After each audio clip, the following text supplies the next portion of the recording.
તો આજે આપણે ઉગતા પોરની માં મેલડી માના ઇતિહાસની વાત કરીશું। વર્ષો પહેલાની આ વાત છે। ખાવડ કરીને એક ગામ હતું।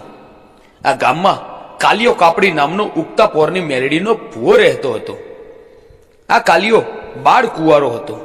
આ કાલિયો અને માં મેલડી સન્મુખ વાતો કરતા।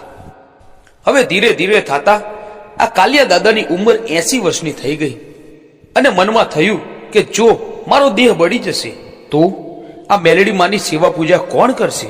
આવો વિચાર કરી એ તો માની ચુંદડી અને ત્રિશુલ લઈ હાલી નીકળ્યા અને થયું કે કોઈ સારો સેવક મળી જાય તો મારી ઉગતાની મેલડી ધૂણવા આપી દઉં। હાલતા હાલતા તેને સીમમાં માલા કારોત્રા નામનો રબારી મળ્યો જે બકરા ચરાવતો હતો। માલા કારોત્રાને માં મેલડીનો મોહ લાગ્યો। તે બોલ્યો, હે કાલિયા દાદા, મને તમારી મેલડી ધૂણવા આપો। હું જીવીશ ને ત્યાં સુધી તેમની સેવા પૂજા કરીશ। એટલે કાલિયા દાદાએ કહ્યું કે હું મારી મેલડી તને આપું, તેના બદલામાં તું મને કાબરી બકરી આપ। એટલે માલો બોલ્યો, ભલે દાદા, લઈ જાઓ। ભલે કહી કાલિયા દાદાએ ત્રિશુલ અને ચુંદડી 10 હાથ દૂર ઉભા રહી છૂટા મૂક્યા અને એ ત્રિશુલ અને ચુંદડી ઉડતા ઉડતા માલા રબારીના હાથમાં આવ્યા। હવે આ ત્રિશુલ અને ચુંદડી લઈને માલો રબારી તેના ગામ ઉકેડી પાસે પહોંચ્યો। પણ તેને વિચાર આવ્યો કે મારી પત્ની દલી રબારણને જઈને કહીશ કે આપણી કાબરી બકરીને બદલે આ ત્રિશુલ અને ચુંદડી લાવ્યો છું તો મારી સાથે તે ઝઘડો કરશે। એવી બીકે માલા રબારીએ આ ગામની બહાર એક રાયણનું ઝાડ હતું તેની પૂલમાં ત્રિશુલ અને ચુંદડી સંતાડી દીધા અને તેણે ઘેર આવી પોતાના બકરા વાડામાં પૂર્યા। થોડી વાર પછી દલી રબારણ બકરીઓ દોહવા આવી પણ તેને વાડામાં કાબરી બકરી ક્યાંય ન દેખાણી। ઘરે આવી દલી રબારણે માલાને કહ્યું કે આપણી કાબરી બકરી મને ક્યાંય દેખાતી નથી। એટલે માલો કહે, કોણ જાણે બાજુના ગામમાં બકરા ભેગી જતી રહી હશે એટલે કાલે મળી જશે। આમ માલો ખોટું બોલ્યો।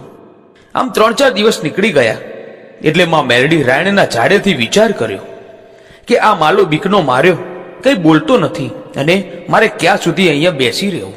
તે લાવને દલી રબારણના સપને જાઉં। આવું વિચારી માં મેલડી રાતના 12 વાગ્યાને દલી રબારણના સપનામાં આવ્યા અને બોલ્યા, એ દલી રબારણ, હું ઉગતાની મેલડી ખાવડ ગામથી તારે ગામ આવી છું। તારો માલો મને કાબરી બકરીને સાટે લાવ્યો છે। માલો બીકમાં કાંઈ બોલતો નથી અને મને ગામની બહાર રાયણના ઝાડની પોલમાં મૂકી છે। સવારે વાગતા ઢોલે મને ગામમાં લાવો અને હું તમારું નામ ઇતિહાસમાં અમર ના કરું તો ઉગતાની મેલડી નહીં। સવાર થયું, દલી રબારણે માલાને વાત કરી અને ગામમાં સૌ ભેગા થઈ માં મેલડીને વાગતા ઢોલે ઘરે તેડી લાવ્યા અને ઘરના પાણિયારે માં મેલડીનું સ્થાપન કર્યું અને બંને પતિ પત્નીએ ભેગા થઈ માં મેલડીની સેવા પૂજા કરવા લાગ્યા। આમ થતા 10 વર્ષ વીતી ગયા હશે અને ત્યાં માલાને ક્ષય રોગ થયો અને તે માંદો પડ્યો। 2-4 વર્ષ ખાટલામાં રહ્યો પછી માલો રબારી તેની પત્નીને કહે છે, દલી, મને એક વચન આપો એટલે મારો જીવ સદગતિ પામે। એટલે દલી રબારણ કહે છે કે તમે જે કહો ને તે હું તમને વચન આપું છું। એટલે માલો કહે છે, દલી, મારા મરી ગયા પછી તું ક્યાંય બીજું ઘર માંડતી નહીં, નહીતર મારી મેલડીની સેવા પૂજા કોણ કરશે? દલી રબારણે વચન આપ્યું અને માલા રબારીએ દેહ છોડી દીધો। દલી એકલી રહીને માં મેલડીની સેવા પૂજા કરે છે। આમ થતા માઠું વરસ આવ્યું, વરસાદ પડ્યો નહીં અને ઉકરડી ગામના માલધારીઓ જ્યાં વરસાદ સારો હોય ત્યાં માલ ઢોર લઈને નીકળી ગયા। એટલે દલી રબારણ એકલી પડી તો પણ હિંમત કરીને 2-3 મહિના કાઢી નાખ્યા। દુકાળનું દુઃખ દલી સહન ન કરી શક્યા અને ઘરમાં ફોક મૂકીને રડવા લાગ્યા અને કહેવા લાગ્યા, મારા પતિને મેં વચન આપ્યું છે, આ ઘર નહીં છોડું, એટલે હું બહાર પણ ક્યાંય નથી જઈ શકતી। મેલડીએ તો સાવ એકલી કરી દીધી।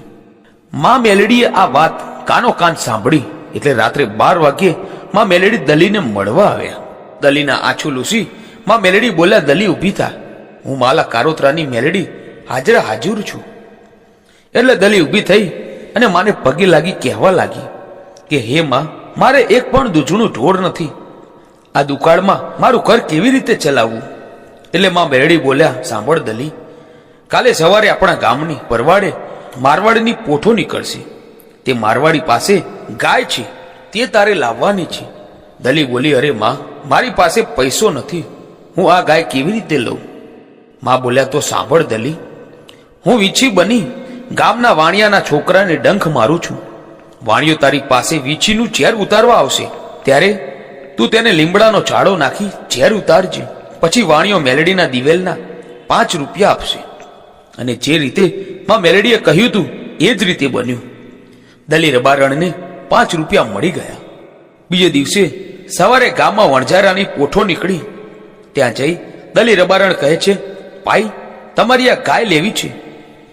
ત્યાં વણઝારો કહે કે બેન, આ ગાય તો ક્યારેય વિયાતી નથી, તો આ ગાયનું શું કરશો? ના ના ભાઈ, છતાં મારે આ ગાય જોઈએ છે. એટલે વણઝારો બોલ્યો કે આ ગાય હું તમને મફતમાં તો નહીં આપું, તેના 5 રૂપિયા થશે. હવે દલીએ 5 રૂપિયા આપી વણઝારાની ગોરી ગાય ખરીદી લીધી. પહેલા દિવસે દલી ગાયને દોવા બેઠા ત્યારે ગાયે 1.25 શેર દૂધ આપ્યું. બીજા દિવસે 5 શેર દૂધ આપ્યું. આમ કરતા કરતા આ ગોરી ગાય ટંકે 1.25 મણ દૂધ આપવા લાગી. એમ થતા માટું વર્ષ ઉતરી ગયું અને સારું વર્ષ આવ્યું. જે માલધારીઓ પરદેશ ગયા હતા તે પણ પોતાના વતન પાછા ફર્યા. હવે બન્યું એવું કે ઉકેડી ગામની બાજુમાં ભંકોળા કરીને એક ગામ હતું. આ ગામમાં ભૂપતસંગ સોલંકીનું રાજ ચાલતું હતું. આ ભૂપતસંગને ખબર પડી કે દલી રબારણની પાસે જે ગાય છે તે ટંકે 1.25 મણ દૂધ આપે છે. એટલે તેને સૈનિકોને આદેશ કર્યો કે જાઓ અને તે ગોરી ગાયને લઈને આવો. હવે સૈનિકો તો આવ્યા ઉકેડી ગામમાં. દલી રબારણ તો ડોશી થઈ ગયા હતા. આવીને સૈનિકો બોલ્યા, માજી, બાજુમાં ભંકોળા ગામના ભૂપતસિંહનો આદેશ છે કે આ ગોરી ગાય અમારે લઈ જવાની છે, કેટલા રૂપિયા આપીએ? એટલે દલીમાં બોલ્યા કે ભાઈ, આ ગાય તો મારે મેલડીની છે, તે મારે વેચવી નથી. એટલે સૈનિકો તો માજીને ધક્કો દઈ ગાયને છોડીને હાલતા થયા અને કહેતા ગયા કે તારી મેલડીને કહેજે કે ભંકોળા ગામમાં આવી તારી ગાયને લેતી જાય. એટલે દલીમાં તો મેલડી માને વિનવે છે. એટલે મેલડીમાં પ્રગટ થયા અને બોલ્યા, હું ઉગતાની મેલડી છું, હું ગાય લેવા ભંકોળા જઉં છું.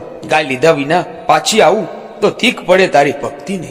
એટલે રથોડો જોડી માં મેલડી ભંકોળા ગામ આવ્યા. જ્યાં ભૂપતસંગ ડાયરો કરીને બેઠા હતા ત્યાં આવી મેલડીએ પોતાના વાળ ખંખેર્યા. એટલે વાળમાંથી 2 બિલાડી કાઢી. એક બિલાડી કોળીઓના વાળામાં ગઈ, ત્યાં કોળીઓ તૂણવા લાગી, અને બીજી બિલાડી રાણીવાસમાં ગઈ, ત્યાં રાણીઓ તૂણવા લાગી. એટલે ભૂપતસંગ સોલંકીને સમજતા વાર ન લાગી અને તે મેલડી માના પગમાં પડી ગયા અને કીધું કે હે માં, તું કોણ છે? માં બોલ્યા, હું ઉકરડીની દલી રબારણની ઉગતાની મેલડી મારી ગોરી ગાય પાછી લેવા આવી છું. ભૂપતસંગ, તમે દલીને ભંકોળા બોલાવો ને તમે તેના સામૈયા કરો, તમારી બહેન બનાવી સારી પહેરામણી આપો. એટલે ભૂપતસંગે દલીને ભંકોળા બોલાવી સામૈયા કર્યા અને પોતાની બહેન બનાવી તેને ગાય પાછી આપી. દલીમાં મેલડીને વારીને પાછા ફર્યા. એટલે ભૂપતસંગ બોલ્યા, બહેન, મારે પણ માં મેલડીને મારા રાજમાં બેસાડવા છે. પછી માં મેલડીએ ભંકોળાના રાજમાં આસન વાળ્યું. હવે ભૂપતસંગના રાજ્યમાં મેલડી બેઠા. એટલે ભૂપતસંગને માં મેલડીની ભક્તિનો રંગ લાગ્યો. ભૂપતસંગ દર રવિવારે મેલડી માતાના મઢે દર્શન કરવા જતા. હવે બન્યું એવું કે એક દિવસ ભૂપતસંગ શિકાર કરવા નીકળ્યા અને કડીના રાજા મલ્હાર રાવે તેના 200 સૈનિકો સાથે ભૂપતસંગને ઘેરી લીધા. ભૂપતસંગને નક્કી થઈ ગયું કે હવે મર્યો જ સમજો. પણ આ દિવસે રવિવાર હતો.